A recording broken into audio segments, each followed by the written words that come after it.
Hello, and welcome to Every Child Matters, a podcast by Because One Matters. I'm your host for this episode, Andrea Barkley, founder and CEO of Because One Matters. We are a Georgia nonprofit that exists to both positively influence and directly impact the path of foster children and young adults from low-income communities. Our purpose is to show children and young adults that their circumstances don't define them. We really want them to know that they matter, they are loved, valued, and that they can be anything they set their minds to. During this podcast, we will talk to individuals with experience in foster care, from previous foster children to foster parents to foster organizations and lawmakers or policymakers. We know that individuals who have directly or indirectly experienced foster care have a story to share, and it is our privilege to share it with you. Today, we are excited and honored to speak with Angela. Angela is the foster care support coordinator for Chosen Life Ministries and the Care Portal regional manager for Region 5. Angela and I are going to talk about the work Chosen for Life Ministries is doing in the foster care community, and we're also going to talk about Care Portal, so get ready. Angela, it's good to have you with us. Welcome to Every Child Matters podcast. Let's start by you telling our listeners a little bit about you. Awesome. Well, I am super excited to be here. I have been married to my husband, Luis, for a little over 20 years. We have 3 children. Nico is a freshman at Georgia State studying biology. Gabe is a junior in high school studying auto collision. And then my daughter, Carmen, is a middle schooler who enjoys competitive cheerleading. We also have a goddaughter, Jay, who is 8 years old. We met her for the first time when she was 13 months old and was placed in our home as our foster daughter. So she lived with us for about 5 years before her aunt was given permanent guardianship. We're extremely close to her family and are thrilled to have them in our lives forever. And my hobbies are very boring. I like things like reading, taking walks and hikes, having lunch with friends, and that type of thing. Those are not boring. I love all of those things. I'm sure they're not boring. If that's the case, I'm boring too. So, Angela, as you know, this podcast is all about foster care. So tell us a little bit about Chosen Life Ministries. What do you guys do? Okay. Chosen for Life Ministries. We are a nonprofit organization. We serve Region 5 of Georgia, as you mentioned earlier. We exist to help churches and families care well for vulnerable children. As you know, Andrea, foster care is a crisis that's happening in our own backyards. And at Chosen for Life Ministries, we feel everyone has a role to play in that. Much of our focus is helping churches develop foster care ministries in their local contexts, and then also supporting foster families with care teams. In my experience, church leaders want to help and they want to engage with child welfare needs in the community, but they don't always know how. And so what we do is put resources in their hands. We help them connect with DFACS case managers. We train their volunteers. We host events. And we do really whatever we can to help them develop ministries that are productive and that fit well in their own church culture. Good. So you and I both mentioned Region 5. For our listeners who wouldn't know what Region 5 is, can you tell us the counties in Region 5? Yes, so Region 5 is made of 12 counties. It includes Clark and Oconee counties, Walton County, Barrow County, Jackson County, Walton County, Newton County, Rockdale County, Elbert, Oglethorpe, Madison.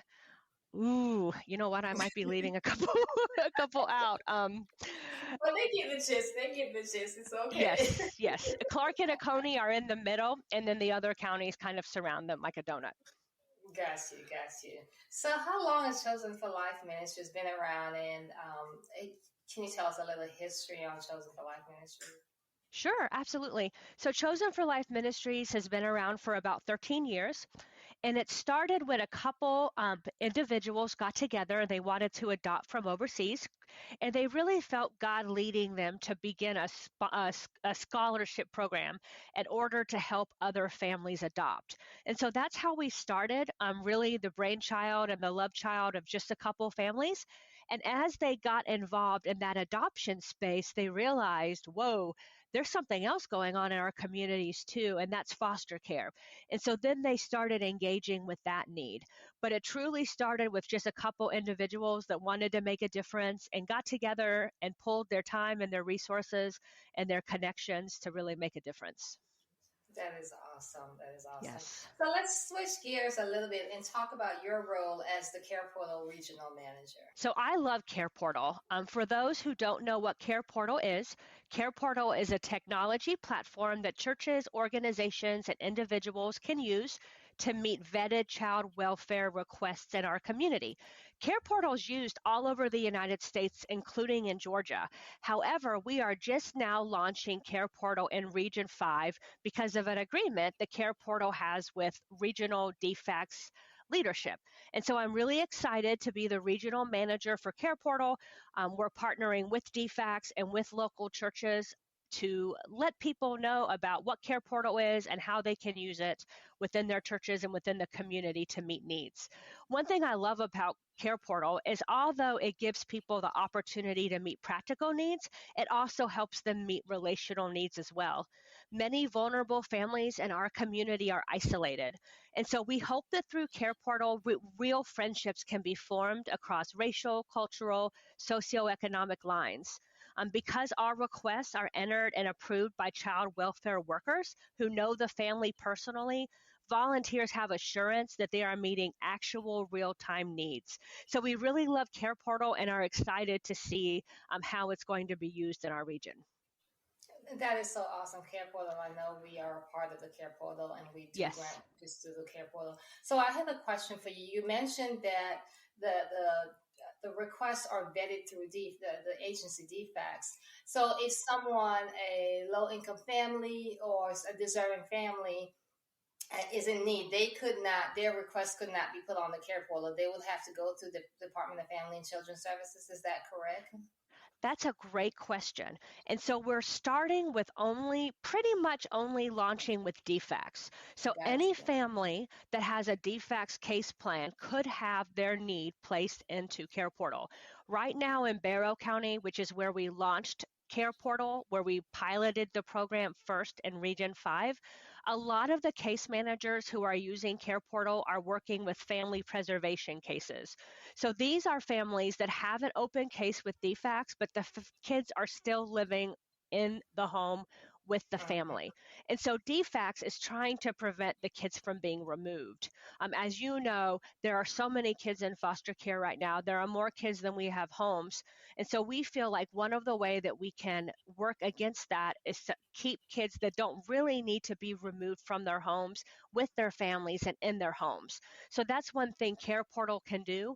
By meeting these practical needs, we can keep kids in their homes in cases that otherwise the kids may end up being removed. Absolutely, yeah, that is true. So you mentioned that it was piloted in Barrow. Is it currently being piloted in Barrow, or it was piloted in Barrow? So it was piloted in Barrow, but it is currently live. We're currently meeting needs in Barrow County. We have a few churches that are extremely active. Right now, we're meeting about 90% of the needs, which is really great.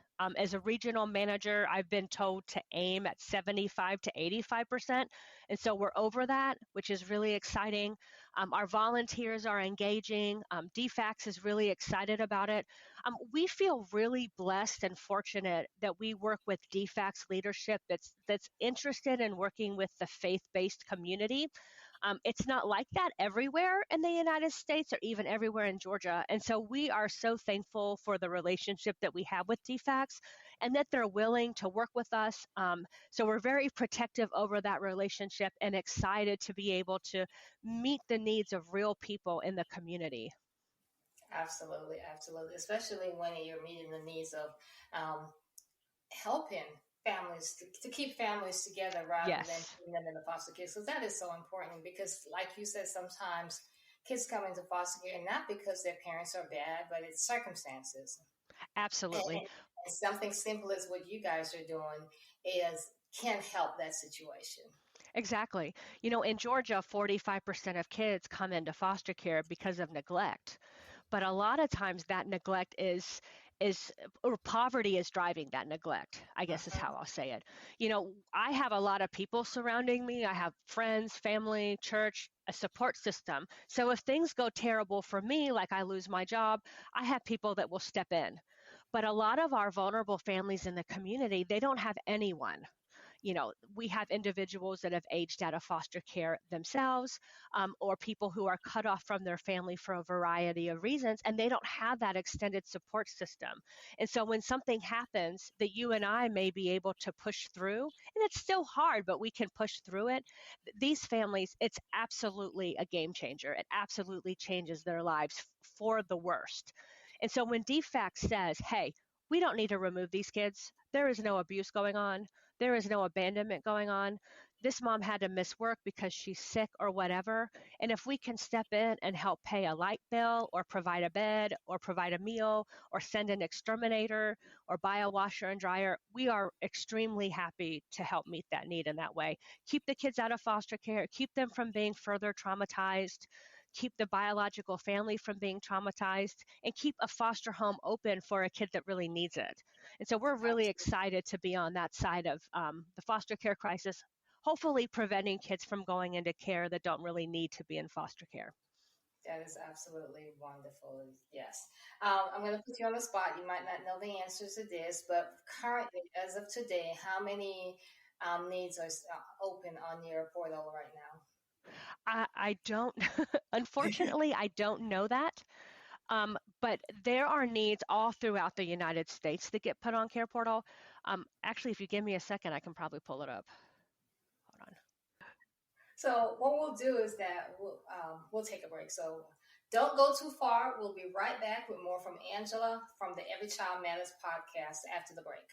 Well, we are back. Welcome back, Angela.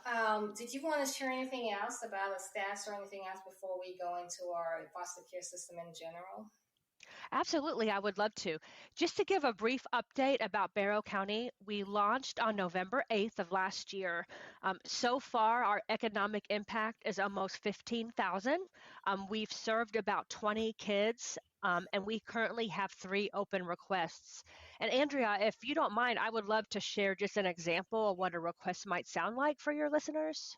Absolutely. Okay. And so right now we have a DFACS need in Care Portal. It's a biological mother who needs a bunk bed for her 13 and 16-year-old. The kids will be sharing a bedroom, and it's very small. And so 2 separate beds do not fit in the bedroom. The department would like to reunify the 16-year-old son with his family, but they need to have a bed before they can do that. And so that's what the need is. That's what they're looking for, someone to provide a bunk bed in order to reunify this family, so the 2 kids can sleep in the same room, bunked, because there's not space in the room for 2 beds. So that's an example of what a Care Portal need may look like. Awesome. Yeah. So see that it's just furnishing. It could be furnishing. It could Mm-hmm. be clothing. It sometimes it's toiletry. It's just the needs varies from family to family. After Yep. the show, I do have a contact that will provide to you that they might be able to provide you a bunk bed. So we'll talk after the show. Perfect. That sounds great. So Angela, tell us, what are your thoughts on the foster care system as a whole? I've been thinking about this a lot lately, doing the work that we do, Andrea. And although I can see many ways that the foster care system is broken, as lots of people say, when I talk to DFAC staff and others who work in this space, I actually really feel encouraged. It's easy to judge people by the mistakes and the worst days of their lives, but there are so many instances of families that are being reunited and children finding permanency through extended family members and adoption. I am very proud of our local child welfare agencies and everything they are doing in our community. With that said, they do need help.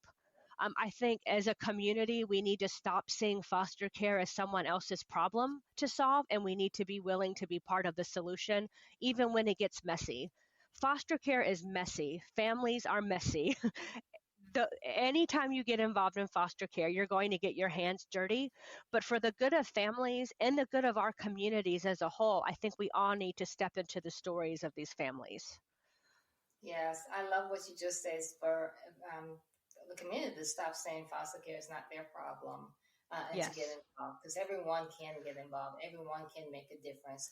A lot of people think that the only thing that they have to do is donate money, but like you mentioned, the care portal Mm-hmm. is something simple. It could be donating a bar of soap, even if it's just one bar of soap. That one bar of soap can Absolutely. make a difference. So yes, the community can make a difference, one child at a time, one Yep. item at a time, and it does not always have to be about finance. It could be about um, their time or Mm-hmm. resources, or even That's spreading right. the word. It could be just sharing something that's posted from a nonprofit in the foster care environment on social media, or sharing with a neighbor, or just, anything. So it's not always about time and resources. It's just, spreading the word. Yes. Absolutely. Exactly. Exactly.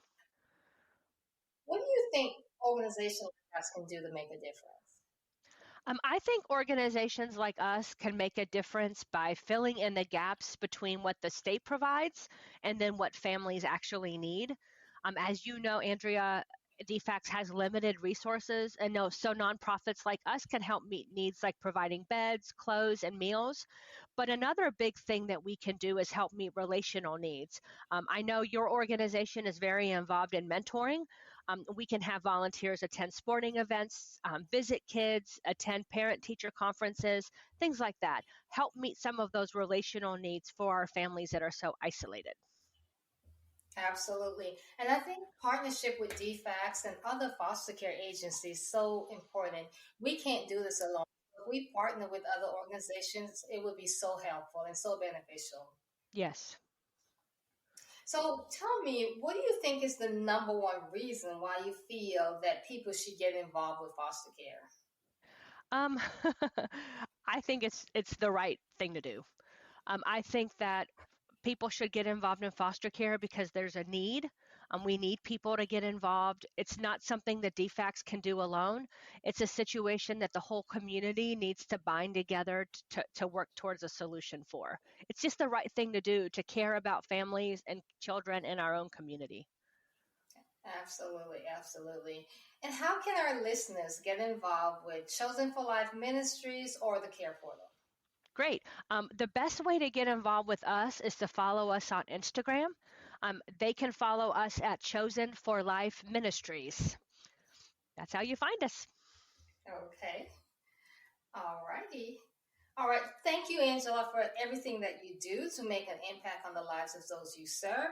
We're going to take a quick break, and when we come back, we're going to play a little game.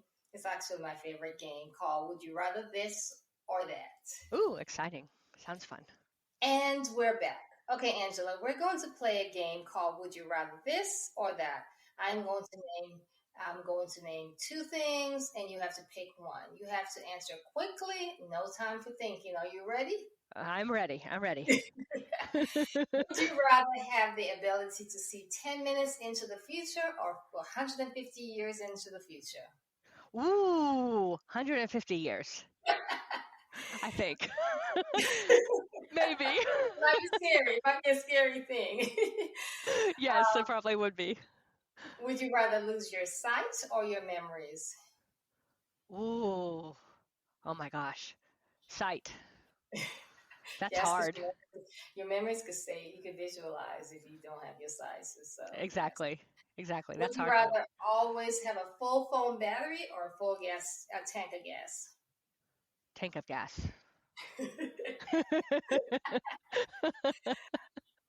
Would you rather walk to work in heels or drive to work in reverse? Ooh, those are both scary. Oh my gosh. Neither. I have to drive far to work, so I guess I'd say heels. Oh wait, you mean walk in heels to work or just walk in Yes. heels? No, no, no. Walk to work in heels. Oh no, no, no. Drive reverse. Oh my gosh. I hope You could use nobody your else is on backup the road camera. though, because that's Or going to you be a could use, problem. or you could use your backup camera. There we go. There we go. Oh.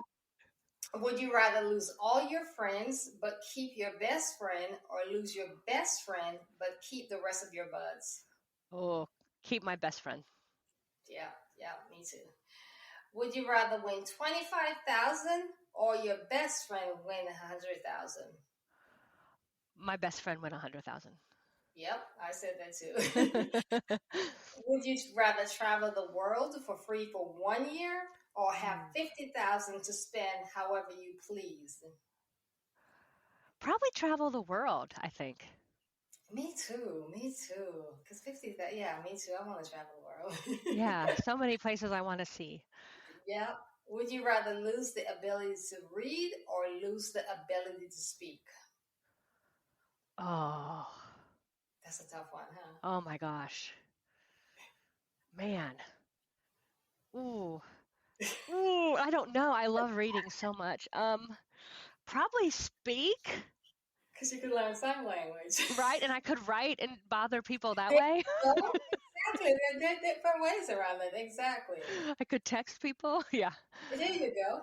Would you rather sleep in a doghouse or let stray dogs sleep in your bed? Oh, sleep in a doghouse. Sorry. Sorry to all the animal advocates. I like animals, but yeah, Yeah. no. Would you rather win the lottery but have to spend it in all in 1 day or triple your current salary forever? Triple my current salary forever. That was fun. Angela, I It want to was fun. Thank you. yes, I thank you for the work you guys are doing. I thank you for our future partnership. And Yes. hopefully, some of our listeners will reach out to you and get involved more in our community and what you guys are doing. That sounds great. Thank you so much for inviting me to do this. I had a great time. It was really fun. Thank you so much. You're welcome. Thank you for joining us on this episode of Every Child Matters. For more information on Because One Matters, please visit our website at becauseonematters.org. Make sure to subscribe to this podcast, leave us a rating, and follow us on social media at Because One Matters. I've been your host for this episode, Angela Barkley, and it's been a pleasure to join you. Until next time, be a difference maker.